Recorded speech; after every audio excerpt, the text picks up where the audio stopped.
Well, hello, thank you for joining me today again on the Church History Trail, and we're continuing here in Kells and Connor. And up on the hill there you can see St Saviour's Church, which is the local parish church here in Kells and Connor.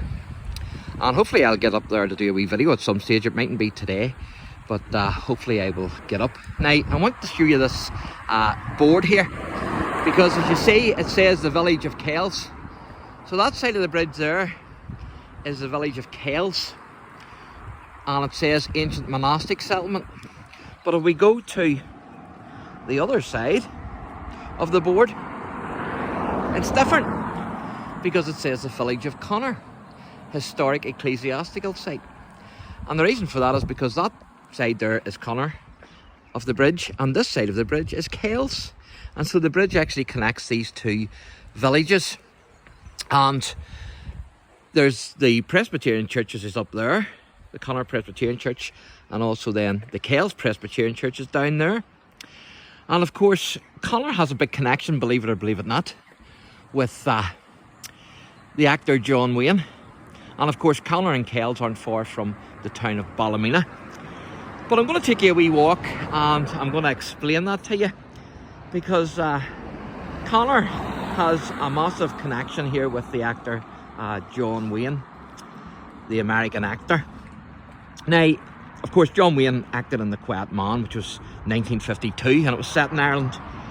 But his roots can actually be traced back to Randallstown, which is not too far from here, in County Antrim. And of course, his real name wasn't John Wayne, it was Marion Robert Morrison. And Wayne was born in 1907 and he died in 1979. And he was actually he actually descended from a family who lived in the parish of Drummoll, which was near Randallstown. And Wayne's great-great-grandfather, Robert Morrison, was actually born in the area in 1782, though the exact location is unknown. And Robert was baptised in Connor Presbyterian Church, also, which is in County Antrim here. And of course, the Presbyterian Church of Connor and Kells was massively affected by the 1859 revival, which I will deal with and talk about in another wee video. Now, after schooling, he became a weaver by trade. But in 1798, of course, Robert was a Presbyterian, but he was also a United Irishman. So he joined the United Irishmen, who took part in the turnout. And so Robert himself took part in the turnout, as it's called, in June 1798, during the 1798 rebellion. So not only was he a Presbyterian, but he was also a United Irishman. And the rebellion having failed, of course, and hearing that there was a warrant out for his arrest, he emigrated with his mother to America. Now, he arrived in New York about 1801 or so, and he married a girl called Mary Mitchell. And before they actually migrated west and settled in Ohio. And so Robert actually died in Adams County in 1863, aged 81. But there's the quiet man's ancestor, who wasn't so quiet during the 1798 rebellion. And of course, John Wayne's grandfather himself actually was called Marion Mitchell Morrison. And he was actually an American Civil War veteran. And he was born in 1845 and he died in 1915. And he served as a soldier with Company B, the 83rd Illinois Infantry, and he then transferred to Company E of the 61st Illinois Infantry. And in August 1864, some soldiers from the 83rd Illinois Infantry were actually ambushed in a skirmish at Pine Bluff, which is in Tennessee, by 110 men from the Confederate Army. And Marion found himself in hand-to-hand combat with the Confederate soldiers, and he took sabre wounds to the chest and neck, and he was hit by bullets in the nose and also in the on the top of the head. And he played dead for several hours, and then he lost consciousness for 2 days before crawling down to the Tennessee River, where he was actually picked up by a Union gunboat. Now, he carried the bullet in his head, and he suffered from the accompanying headaches for the rest of his life. And although Marion survived the Civil War, he got married and had a child called Clyde in 1884. And so thankfully he did survive the American Civil War, and he had a child called Clyde. Now, Clyde Morrison had a child in 1907 and named him after his grandfather, the Civil War veteran. You can see the river there. The river's absolutely beautiful, isn't it? Absolutely fantastic. A wee bit of the countryside. And so Clyde named his child after the child's grandfather. And of course the child was called Marion Robert Morrison.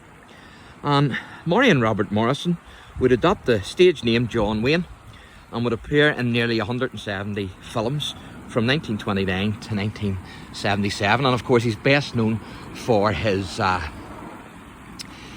westerns, of course. Now, had Marion Mitchell Morrison, the Civil War hero, not have survived his wounds in 1864, then America would not have had the legend of John Wayne. And in 1999, the American Film Institute actually selected Wayne as one of the greatest male stars of classic American cinema. But if you go back even further, because if his ancestor, Robert, hadn't actually have emigrated with his mother to America, then John Wayne wouldn't have been in America and mightn't even have been born, because that's where his great-great-grandfather actually met and married. So it's amazing when you think of it that you know, it's incredible that if one thing hadn't have been in place there mightn't have been no John Wayne, and you mightn't have had all those westerns. Of course, he didn't only act in westerns, he acted in other things too. And what you can see in the distance there is one of the Presbyterian churches that I've just took you a wee walk down to. And so we'll have a wee look at that. Of course, that was the second Presbyterian church, if I remember rightly, but a third one had to be built because of the 1859 revival, because there were so many converts during the 1859 revival, whenever the Lord was pouring out his Spirit here in Kells and Connor. And I will talk about that hopefully in detail, and show you some of the sights in another wee video. But I'm just going to take you down here and let you see the church here. And there's the Crawford Park, you call this nature trail, and you can see all the different birds there. There's a barn owl, as you can see. I like the snowy owl.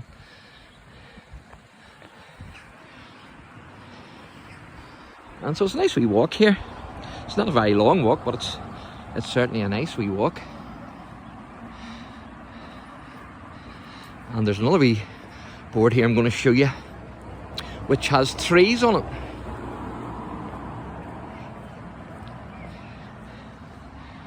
As you can see, all the different trees. If you want to read those, you can pause the video and have a wee read of them. And so this gate here will take us out at the church. You can see that the river turns there. So it does. And so this wee path here will take us out at the church. And so it's amazing to think that Connor and Kells has a connection with John Wayne's ancestor. Absolutely fantastic, isn't it? And of course, Dromora, I've done another wee video of Dromora in County Down, and it has a connection with Earl Flynn, because when Earl Flynn made the film The Charge of the Light Brigade, before that he had to spruce up on his riding, his horse riding skills, and of course it was a man in Dromara who actually taught him how to do that. And so if you enjoy the channel, please like and subscribe. God bless.